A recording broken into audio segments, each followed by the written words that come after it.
You know, when you press the power button on your iPhone, it just turns on, right? It seems super simple. Mm-hmm. Instantaneous. Yeah.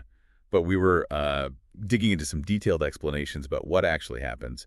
And wow, it's way more complicated than you'd think. It really is. So for this deep dive, we want everyone listening to get a sense of the sheer number of steps crammed into just a few seconds. It's like a whole hidden world in there. Absolutely. A fascinating dance between the hardware and the software. Okay, let's dive in then. You push the button. What's the absolute first domino to fall? Well, that physical press sends an electrical signal. It goes straight to a little chip called the Power Management IC, the PMIC. PMIC, okay. Think of it as the system's wake-up call operator.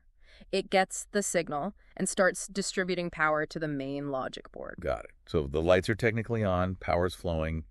Who wakes up next? The main brain, the CPU. As soon as it gets power, it immediately looks for something called its reset vector. Reset vector.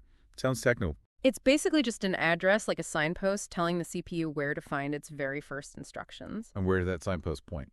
It points to the boot ROM. This is code that's literally burned into the silicon. It can't be changed. Ah, okay. So it's like the phone's most basic primal instinct, like baby memory. That's a great way to put it. Baby memory. It's the absolute fundamental startup routine. So what's job number one for this baby memory? Security, right from the get-go.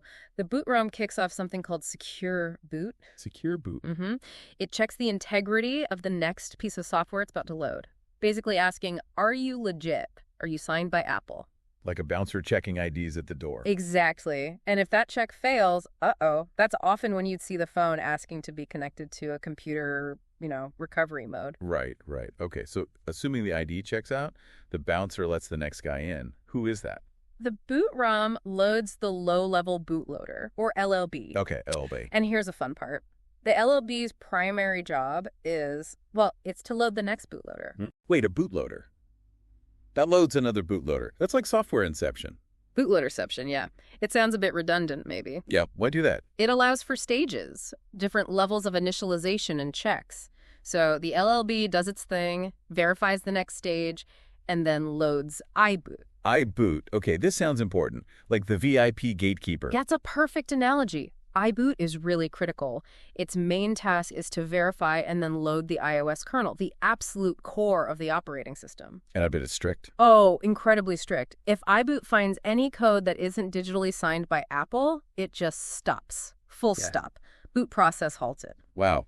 Apple really doesn't trust easily, huh? Not when it comes to the heart of iOS. So assuming iBoot gives the thumbs up, the kernel starts loading. Okay, the kernel. Now we're getting somewhere, right? This is where the phone starts feeling like a phone. We're getting closer. The kernel is like the engine room of a spaceship starting up. Okay, I like that. Spaceship engine. It initializes all the core system processes, gets memory management sorted out, wakes up the hardware drivers, basically gets all the essential systems online and talking to each other. All systems go. So the engine's running? Yeah. Does it hand off control then? Exactly. Once the kernel is initialized, it passes the baton to a process called launched. Launched. Mm-hmm. And this is where your iPhone really starts to become the device you interact with.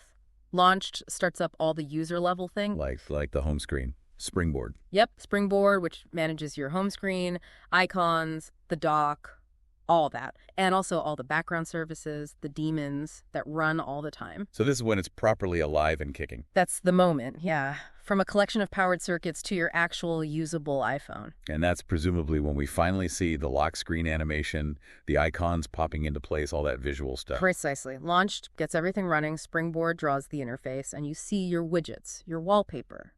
The whole familiar experience, it all comes together. It's amazing that this whole intricate sequence from boot ROM to launch to seeing my apps happens in, seconds? Usually, yeah. Maybe a bit longer on older devices, but it's incredibly fast. It really highlights the sheer complexity hidden behind that smooth, user-friendly interface. So next time you tap that power button, maybe just, take half a second to think about that incredible ballet of hardware checks and software loading. Mm-hmm. This intricate dance happening just beneath the glass. Makes you wonder, doesn't it? What other everyday tech, things that seem so simple, have this kind of hidden depth? What other complex routines are running just out of sight? Definitely food for thought. A lot happens behind the scenes.